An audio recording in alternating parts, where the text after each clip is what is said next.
প্রিয় দর্শক, আসসালামু আলাইকুম এবং অনেক অনেক শুভকামনা সবার জন্য।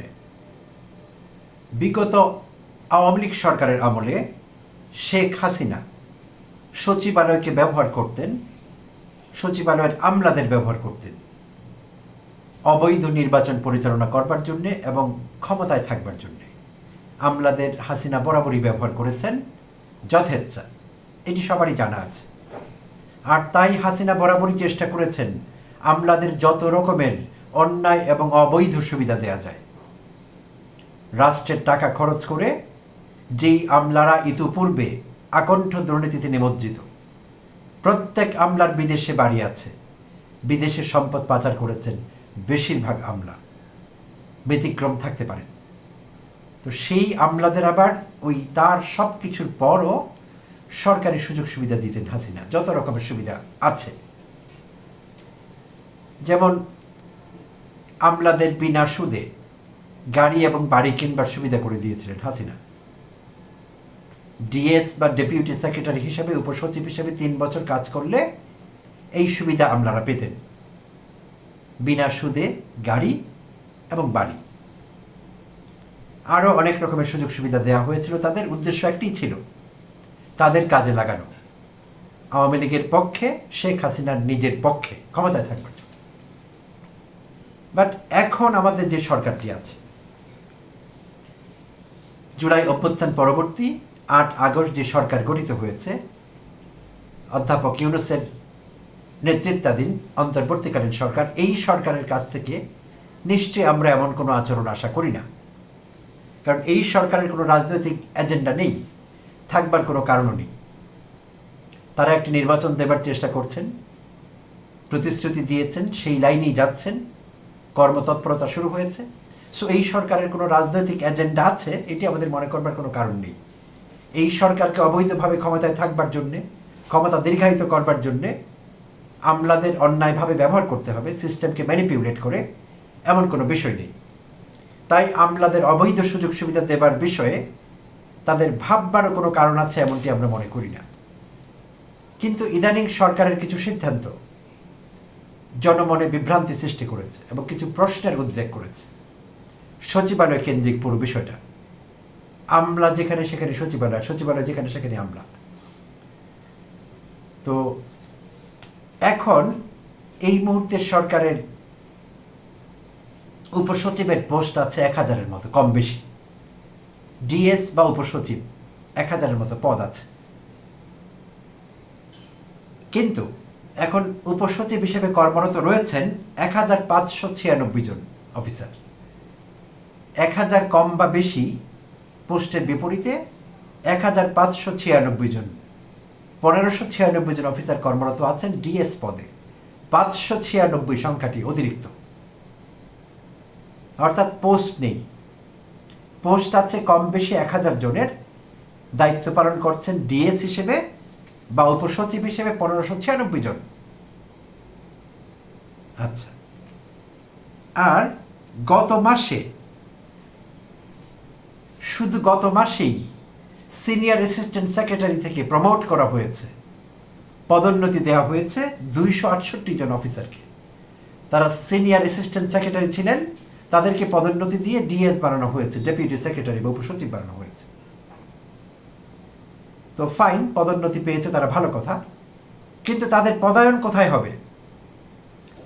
তাদের বেশিরভাগকেই এই যে গত মাসে প্রমোট করা 268 জন, এই 268 জন ডিএস বা উপসচিবের বেশিরভাগকেই, 2-1 জনকে ছাড়া বেশিরভাগকেই কোথাও পদায়ন করা যায়নি, পোস্টিং দেয়া যায়নি, কারণ পদই ছিল না ডিএস এর।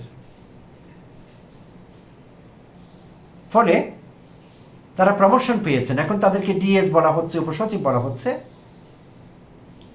কাজ কিন্তু তারা আগেরটাই করছেন, সিনিয়র অ্যাসিস্ট্যান্ট সেক্রেটারির কাজই তারা করছেন, যেহেতু পোস্টিং দেওয়া যায়নি। পার্থক্য কোথায় হয়েছে? সুযোগ সুবিধায়। তাদের বেতন ভাতা বেড়েছে। কি ভয়ঙ্কর কথা! বাংলাদেশের মতো একটি তৃতীয় বিশ্বের দেশে এরকম শত শত অফিসার একটি ঊর্ধ্বতন পদে যাবেন, তাদেরকে পোস্টিং দেয়া যাবে না, অর্থাৎ সেই পদের সঙ্গে মানানসই কাজ তারা করতে পারবেন না, করবার সুযোগ নেই। আগের কাজই করবেন, আগের জায়গায় থাকবেন, কিন্তু বেতন ভাতা বেশি পাবেন। এটি একটি ভয়ঙ্কর প্রবণতা আমি মনে করছি ব্যক্তিগতভাবে। ভয়ঙ্কর। আমাদের মতো একটি দেশে জনগণের ট্যাক্সের টাকা এইভাবে করা যায় না। এটি নিতান্তই অপচয়। পাবলিক মানি ওয়েস্ট করা হচ্ছে, অপচয় করা হচ্ছে। এটি হতে পারে না। হাসিনা করেছিল অসৎ উদ্দেশ্যে, এই সরকার কেন করছেন? কার পরামর্শে, কার স্বার্থে? এই প্রশ্নটি কিন্তু উঠতেই পারে এবং উঠেছে। একটি প্রভাবশালী জাতীয় দৈনিক একটি প্রতিবেদন করেছে এই বিষয়টি নিয়ে গত 16 সেপ্টেম্বর। তো তখনই আমি ভেবেছিলাম আমি এটি নিয়ে একটি এপিসোড করব, করা হয়নি। আজ আমি ভাবলাম এটি আমাকে করতেই হবে। তো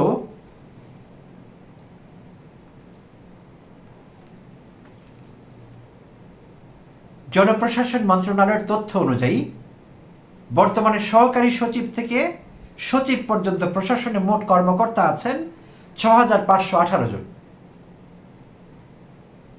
অ্যাসিস্ট্যান্ট সেক্রেটারি থেকে একেবারে বিগিনিং পোস্টটি সচিব পর্যন্ত 6518 জন। এর মধ্যে সিনিয়র সচিব, সচিব বা সমপর্যায়ের কর্মকর্তা আছেন 84 জন এবং গ্রেড 1 পদের কর্মকর্তা আছেন 15 জন। এই পদে নির্দিষ্ট পদ সংখ্যা নেই। অতিরিক্ত সচিবের নিয়মিত পদ রয়েছে 212টি। এর সঙ্গে বিভিন্ন দপ্তরে প্রেষণে থাকা প্রায় 125টি পদ মিলে মোট পদ দাঁড়ায় 337টি। অথচ 14 সেপ্টেম্বর পর্যন্ত অতিরিক্ত সচিব ছিলেন 343 জন। অন্যদিকে যুগ্ম সচিবের পদ রয়েছে 502টি, কিন্তু কর্মকর্তা আছেন 1027 জন। 502টি যুগ্ম সচিব বা জয়েন্ট সেক্রেটারি পদের বিপরীতে এখন জয়েন্ট সেক্রেটারি হিসেবে কর্মরত আছেন 1027 জন। একবার ভেবে দেখুন প্রিয় দর্শক। সিনিয়র সহকারী সচিব আছেন 1873 জন এবং সহকারী সচিবের সংখ্যা 1533। এক্ষেত্রে নিয়মিত কোনো নির্দিষ্ট পদ সংখ্যা নেই। আচ্ছা, জুলাই গণঅভ্যুত্থানের পর গত বছর 8 আগস্ট অন্তর্বর্তী সরকার গঠিত হয়। এরপর থেকেই জনপ্রশাসন সহ সরকারি চাকরিতে একের পর এক পদোন্নতি দেওয়া হয়। বঞ্চিত দাবি করে কর্মকর্তারা বিক্ষোভ করেছেন। ওই সময় আগে অবসরে যাওয়া 764 জন কর্মকর্তাকে সচিব পদ সহ বিভিন্ন পদে পদোন্নতি দেওয়া হয়। এটি আমরা জানি, পত্রিকায় এসেছে বিভিন্ন সময়। তারা আর্থিক সুবিধা ও মর্যাদা পেয়েছেন, তবে জনপ্রশাসন তাদের কোনো কাজে লাগাতে পারেনি। সম্প্রতি অন্যান্য ক্যাডারের বঞ্চিত 78 জন অবসরপ্রাপ্ত কর্মকর্তাকে ভূতাপেক্ষ পদোন্নতির সুপারিশ করেছে পর্যালোচনা কমিটি। এদিকে জনপ্রশাসন মন্ত্রণালয়ের তথ্য অনুযায়ী গত বছরের 8 আগস্ট থেকে চলতি বছরের 4 আগস্ট পর্যন্ত মোট 785 জন কর্মকর্তাকে নিয়মিত পদোন্নতি দেওয়া হয়েছে, আগের অবসরপ্রাপ্তদের বাইরে। সর্বশেষ গত 28 আগস্ট উপসচিব পদে 268 জনকে পদোন্নতি দেওয়া হয়েছে, যেটি আমি বলছিলাম একটু আগে। তাদের অধিকাংশ 30তম বিসিএস ব্যাচের কর্মকর্তা। 2022 সালে চাকরির 10 বছর পূর্ণ করে তারা পদোন্নতির অপেক্ষায় ছিলেন। প্রশাসনের চাকরির বয়স 10 বছর বা সিনিয়র সহকারী সচিব পদে 5 বছর পূর্ণ হলে উপসচিব পদে পদোন্নতির যোগ্যতা অর্জিত হয়। তো কেউ কেউ হয়তো ভাববেন যে ঠিকই তো আছে, তারা কেউ কেউ চাকরিতে 10 বছর পূর্ণ করেছেন অথবা সিনিয়র সহকারী সচিব হিসেবে 5 বছর কাজ করেছেন, তাহলে তারা তো অর্জন করেছেন ডেপুটি সেক্রেটারি হবার বিষয়টি। ঠিক আছে, কিন্তু সরকারি কর্মকর্তাদের, সরকারি কর্মচারীর সব কিছু হতে হবে কোনো একটি রাষ্ট্রের আর্থিক অবস্থার নিরিখে। তারা সেই যোগ্যতা অর্জন করলেও হবে না, পদ নেই। পদ যদি না থাকে তাহলে তাদের প্রমোশন হবে না, এটি হেল্ড আপ থাকবে। কারণ হাসিনাও তো অন্যায়ভাবে অনেককে ছাঁটাই করেছিলেন, তারা আর চাকরি ফিরে পাননি, কিছু করেই লাভ হয়নি। তাহলে সেই শত শত কর্মকর্তাকে অধ্যাপক ইউনূসের সরকার, অন্তর্বর্তীকালীন সরকার প্রমোশন দিয়েছেন রেট্রোঅ্যাক্টিভলি অথবা ভূতাপেক্ষ, ভাতা দিয়েছেন, বেতন দিয়েছেন, বর্ধিত সব কিছু দিয়েছেন। এইটি বিরাট চাপ রাষ্ট্রের উপর। এইটি যদি ধরেও নেই যে তারা বঞ্চিত ছিলেন, বিভিন্ন কারণে হাসিনার প্রতিহিংসার শিকার হয়েছিলেন, এইটি যদি ধরেও নেই, তাহলে নতুন করে কি করে দেয়া যায় আরো শত শত অফিসারকে কি করে ডিএস পদে পদোন্নতি দেওয়া যায়? কোনো সুযোগ তো নেই এরকম দেবার। এবং শুধু পদোন্নতি দেওয়া হচ্ছে, রাষ্ট্রের কোনো লাভ হচ্ছে না।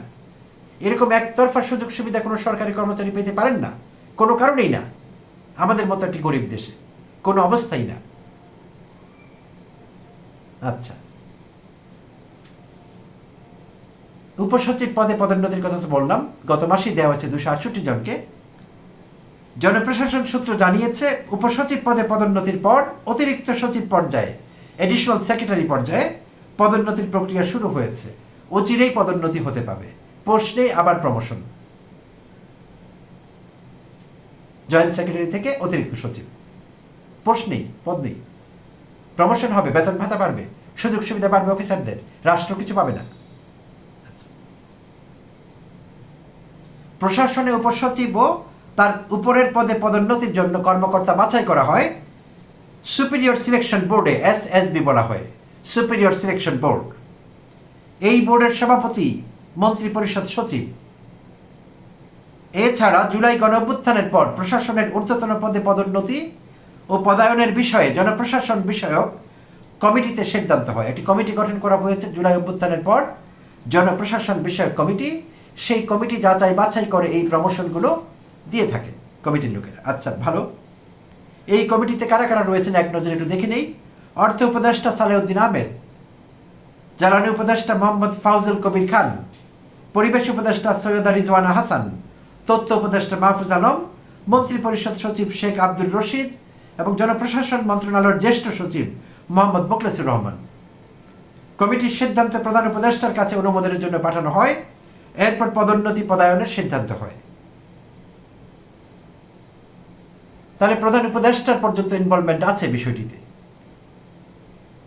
তো যা হয়ে গিয়েছে হয়ে গিয়েছে। 268 জনকে গত মাসে আপনারা প্রমোশন দিয়েছেন ডিএস পদে। প্রয়োজন না থাকলেও, রাষ্ট্রের কোনো প্রয়োজন নেই, শুধু তাদের প্রয়োজন।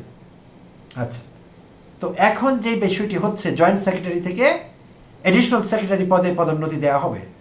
এই বিষয়ে আমি এই জনপ্রশাসন কমিটির দৃষ্টি আকর্ষণ করছি। রাষ্ট্রের স্বার্থকে দয়া করে বড় করে দেখবেন।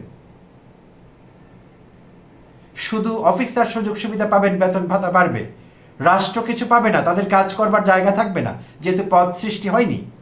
এরকম প্রমোশন দেওয়া যাবে না, এটি অন্যায়। এই দেশের জনগণের সাথে অন্যায় করা হচ্ছে, ট্যাক্স পেয়ারদের সাথে অন্যায় করা হচ্ছে। যেই সব মানুষের বেসিক হিউম্যান নিডস পূরণ হচ্ছে না, তাদের প্রতি অন্যায় করা হচ্ছে।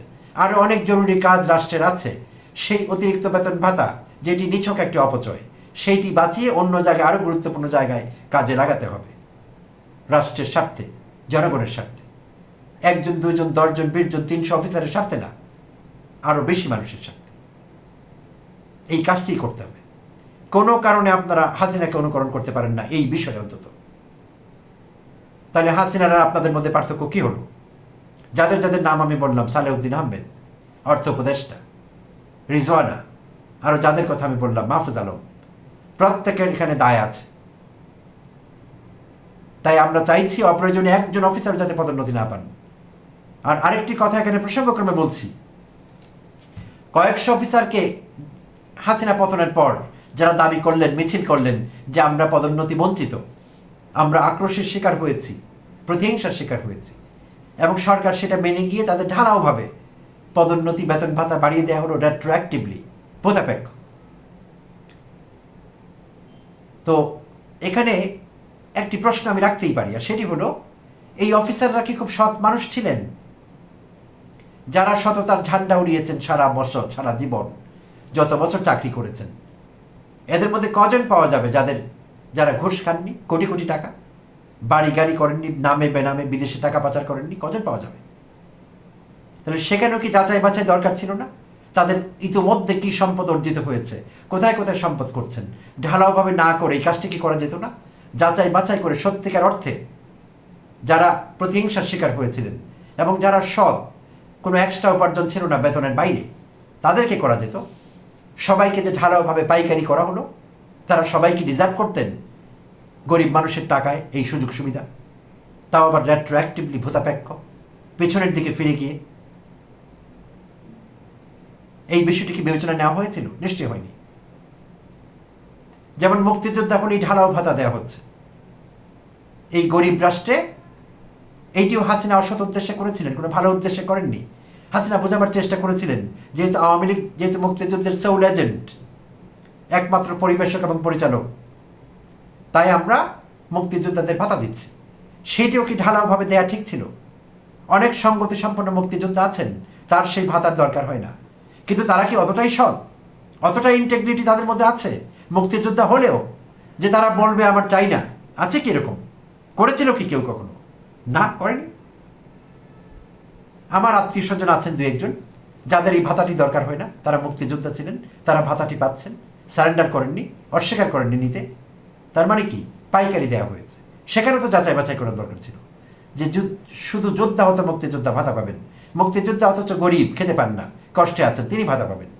যিনি কোনো চাকরিতে আছেন, যার কোনো ব্যবসা আছে, যার আর্থিক সঙ্গতি আছে, কেন তিনি ভাতা পাবেন? শুধু মুক্তিযোদ্ধা বলে ভাতা পাবেন না? অসম্ভব, হতেই পারে না। এটি এখনও সেটি বাতিল করা দরকার। যাচাই বাছাই করে যদি পাওয়া যায় যে মুক্তিযোদ্ধা অথচ সঙ্গতি সম্পন্ন, মুক্তিযোদ্ধা অথচ চাকরি করতেন বা চাকরি করেন, পেনশন পাচ্ছেন, প্রভিডেন্ট ফান্ড পেয়েছেন, কোনো সমস্যা নেই, তাদের ভাতা বন্ধ করতে হবে, বাতিল করতে হবে। এটি নিয়ম। সেই টাকাটি রাষ্ট্রের অনেক মানুষের কাজে লাগবে, আরও গুরুত্বপূর্ণ খাতে ব্যয় করা যাবে। তো তাই বিশেষভাবে এখন যেই বিষয় নিয়ে কথা বলছি, দয়া করে এই জাতীয় অপ্রয়োজনীয় ফালতু প্রমোশন বন্ধ করুন। জানি আমলাদের চাপ আছে, জনপ্রশাসন মন্ত্রণালয় থেকে চাপ আছে, সরকারের উপর চাপ আছে, থাকুক চাপ, এই চাপ আপনাদের নিতে হবে। এইগুলো করেই বা আপনার কী সুবিধা করেছেন? সচিবালয় আপনাদের খুব সহযোগিতা করছে, অন্তর্বর্তীকালীন সরকারকে আমলারা খুব সহযোগিতা করছে। কেমন সহযোগিতা করছে সেটা আমরা দেখতে পাচ্ছি। তাই দয়া করে সুবিবেচনার পরিচয় দেবেন, যাচাই বাছাই করে সিদ্ধান্ত নেবেন। পাইকারি কোনো সিদ্ধান্ত হবে না, অ্যাট আওয়ার কস্ট। জনগণের কষ্টে সেটি হতে পারে না।